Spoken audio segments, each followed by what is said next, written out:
कैसे हैं आप सभी लोग।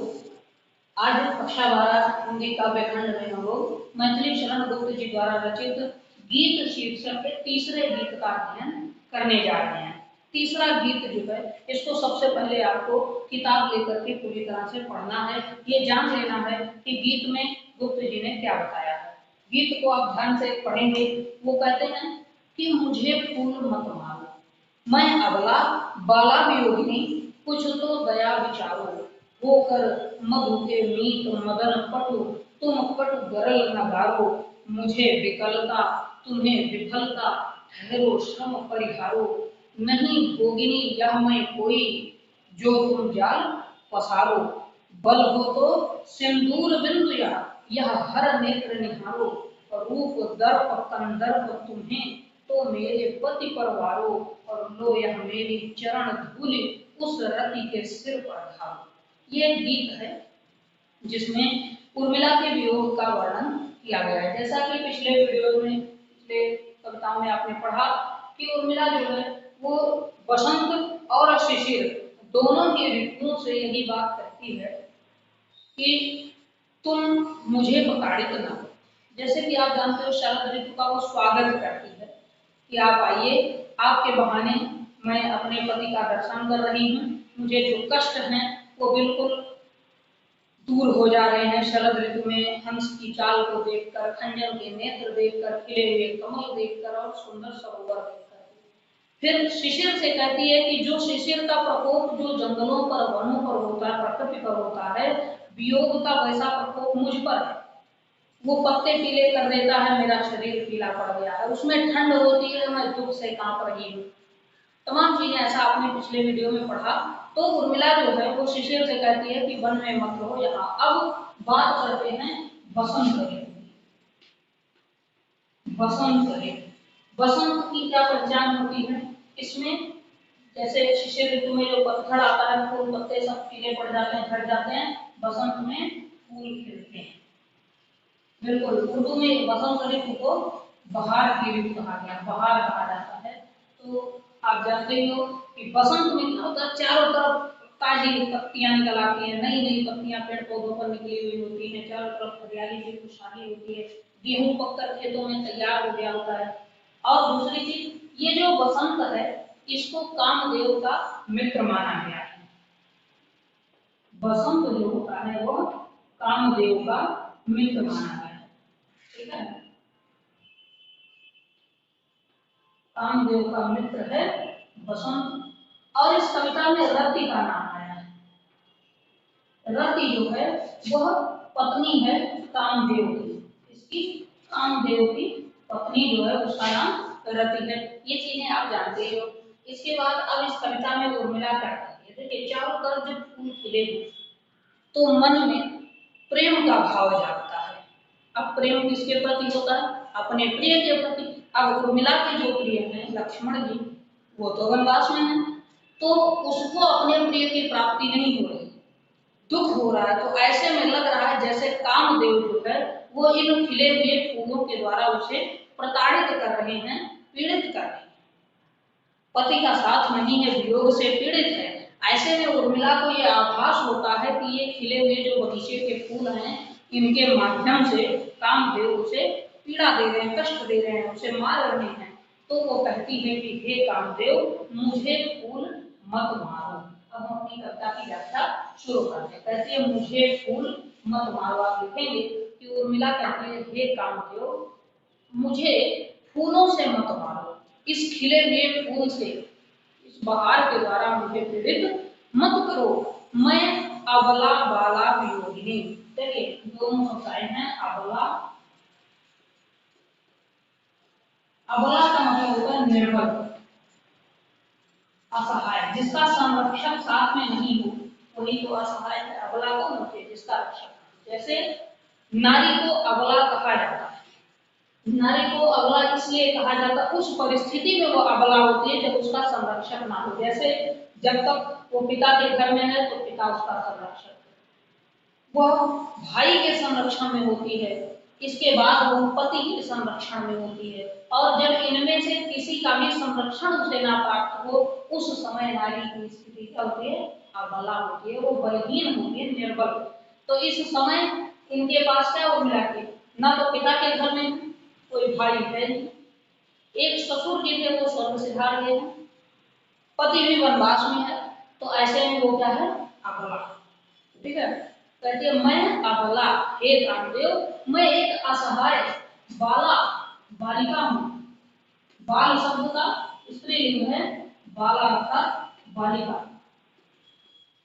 कहती हे कामदेव मैं एक असहाय निर्बल बालिका, मेरा कोई संरक्षक नहीं है, मैं अबला बाला वियोगिनी। और कैसी बालिका है, अबला भी है, बालिका भी है, और क्या है, वियोगिनी है, वियोग से पीड़ित है, जिसका पति साथ में नहीं है, वो पति के विरह से दुखी है। कहती है हे कामदेव मुझे फूल मत मारो, अपने इन खिले हुए फूलों से मुझे प्रभावित मत करो, फूलों से मुझे दंड ना दो, मुझे कष्ट ना दो, ये अपना प्रकोप रोक लो, अपनी बसंत का ये जो बढ़ा हुआ प्रकोप है, चारों तरफ फूल खिले हुए हैं, मोह मादक वातावरण हो गया है, जो मन में प्रेम की तरंगें जागृत करता है, इसको रोक लो, ये मुझे कष्ट दे रहे, कहते मुझे फूल मत मारो हे कामदेव, मुझे फूलों से मत मारिए, मैं अबला बाला वियोगिनी, मैं एक असहाय वियोग पीड़ित बालिका हूँ, कुछ तो दया विचारो, अपने मन में विचारो, सोचो, कुछ दया करो।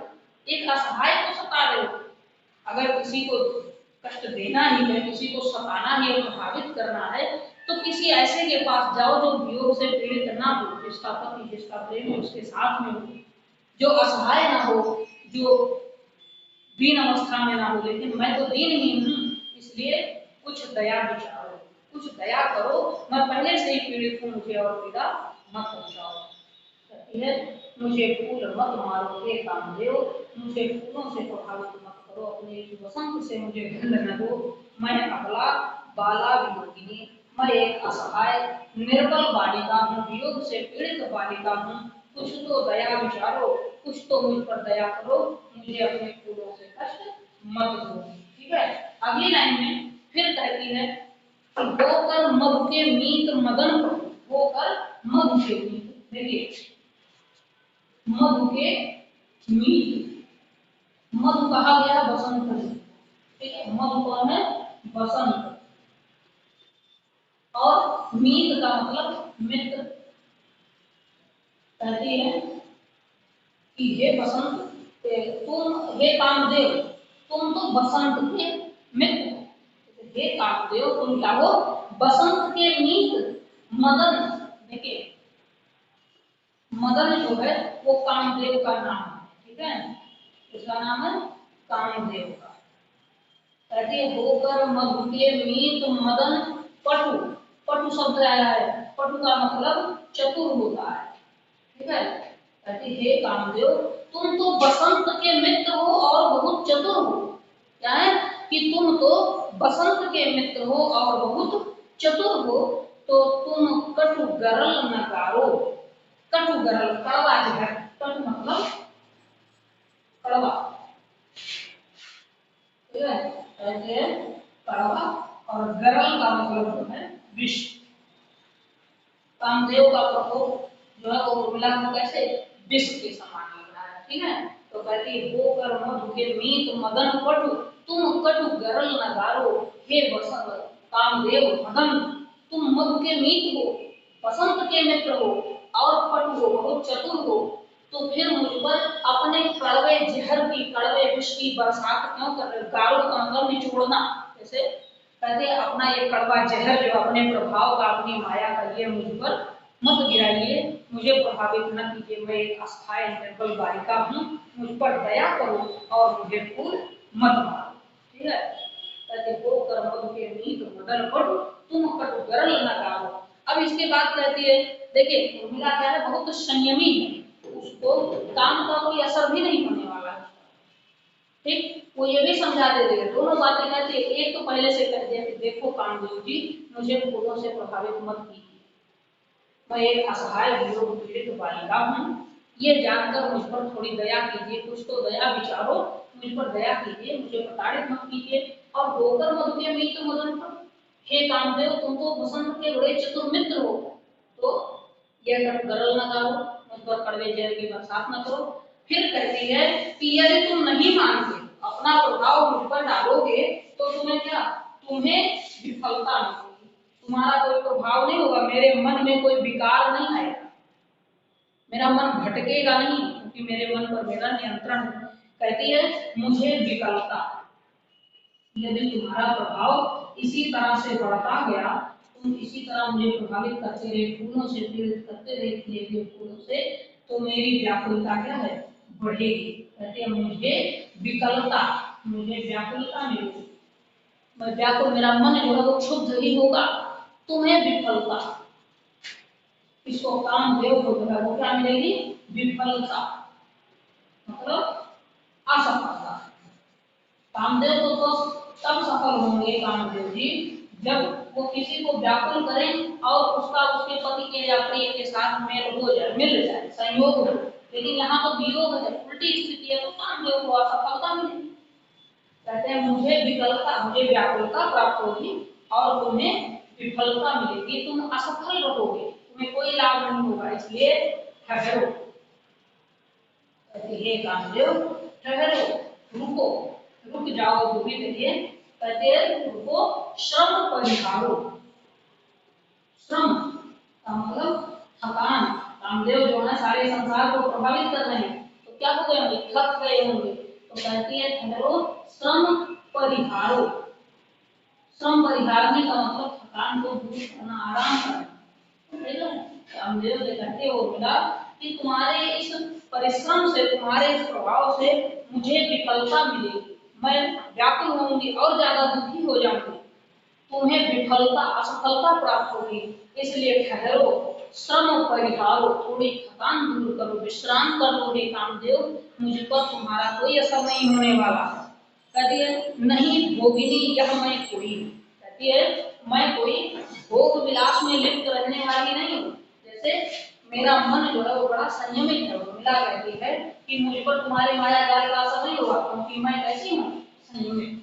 ठीक है, ये कि मैं भोगिनी नहीं, सुख भोग की मुझ में कोई बड़ी इच्छा नहीं है, लालच नहीं है मेरे मन में, इसलिए तुम ये माया जाल फैलाना बंद करो। कहती है नहीं भोगिनी,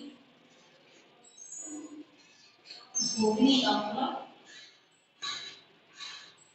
सुख भोग की इच्छा रखने वाली। ठीक है, कहते नहीं भोगिनी यह मैं कोई, हे कामदेव मैं कोई भोगिनी नहीं हूँ, सुख भोग की इच्छा रखने वाली नहीं हूँ, जो तुम जाल फसाओ। यहाँ जाल का तात्पर्य माया जाल से, कामदेव का प्रभाव। ठीक है, माया जाल क्या है, काम का प्रभाव, काम जो है वो मन में प्रेम को जगाते हैं, वो प्रेम के देवता कहे जाते हैं। तो कहती है नहीं भोगिनी यह मैं कोई सुख भोग की इच्छा रखने वाले लोगों को लालची औरत नहीं हूँ, इसलिए जो तुम जाल पका लो, जो तुम अपना ये माया जाल फैला रहे हो इसको बंद करो, पसारो का मतलब फैलाना। कहते नहीं भोगिनी यह मैं कोई, जो तुम जाल पसारो हे कामदेव, मैं कोई भोग की इच्छा रखने वाली महिला नहीं हूँ, जो तुम ये माया जाल फैला रहे हो, इसलिए ठहरो, क्योंकि तुम्हें केवल असफलता मिलेगी, मुझे व्याकुलता मिलेगी, इसलिए रुक जाओ, विश्राम कर लो, मुझ पर तुम्हारे माया जाल का कोई प्रभाव नहीं पड़ने वाला है। ठीक है, और कामदेव जो है वो बड़े दुष्ट देवता हैं, आप जानते हो शंकर जी को भी नहीं छोड़ा, तो उनके मन में भी प्रेम जगाने को हुए थे, और परिणाम क्या हुआ, शिव जी ने क्रोध में आकर भस्म कर दिया।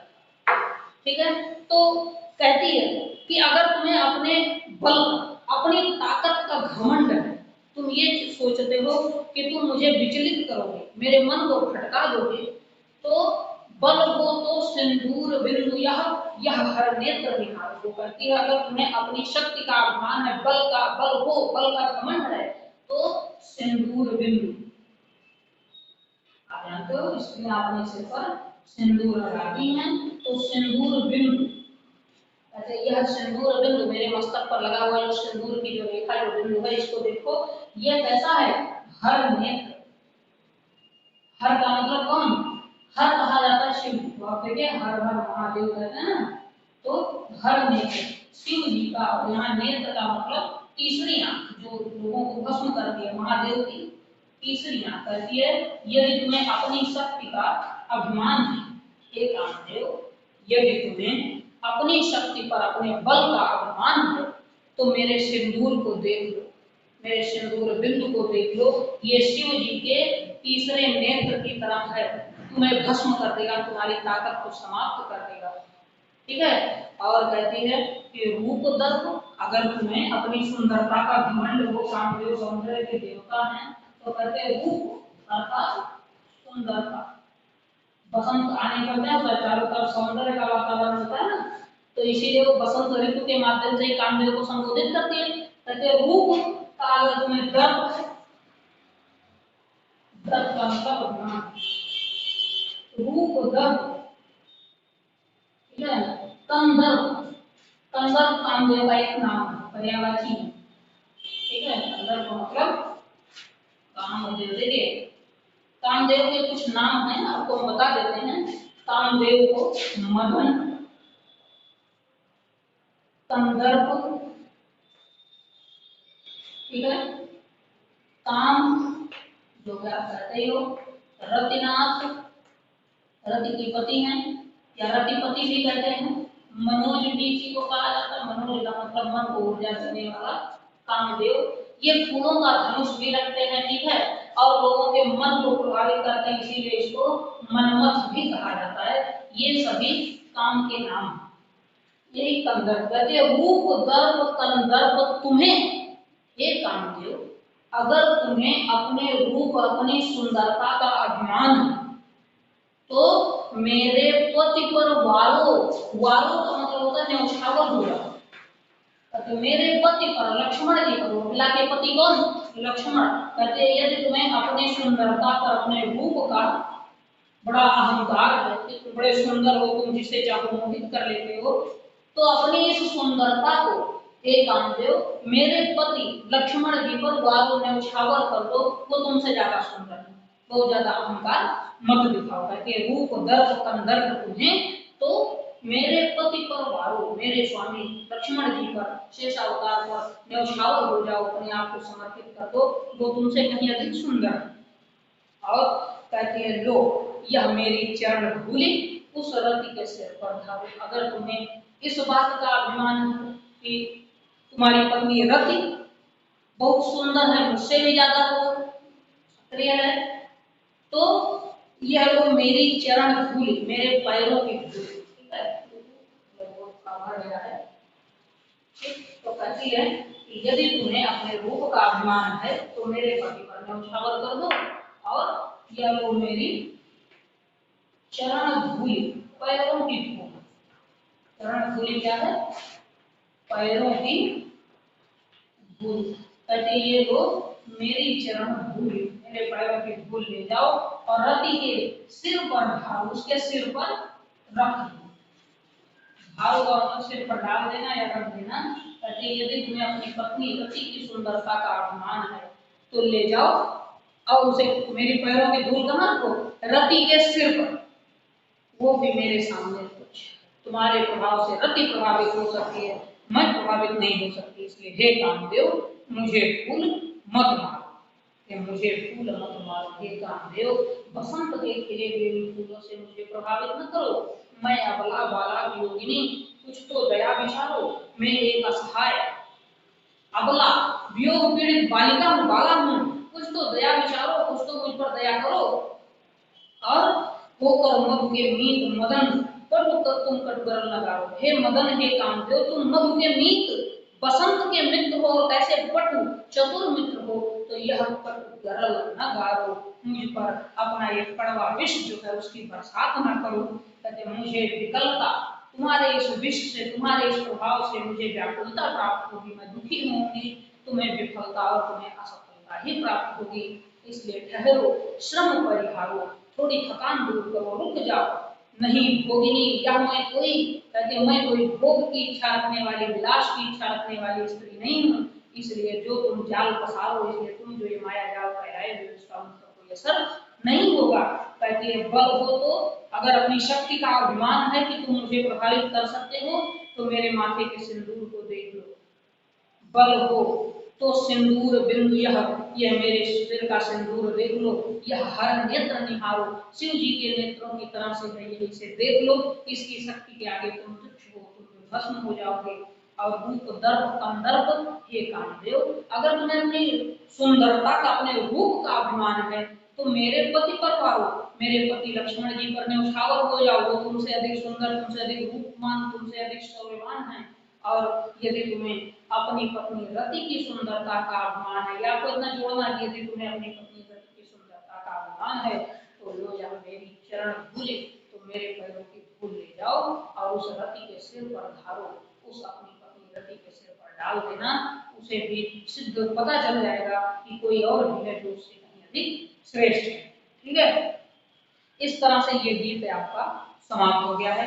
इससे संबंधित अभ्यास में आपको अगर कोई समस्या आती है तो मुझे आप लोग सूचित करेंगे। धन्यवाद।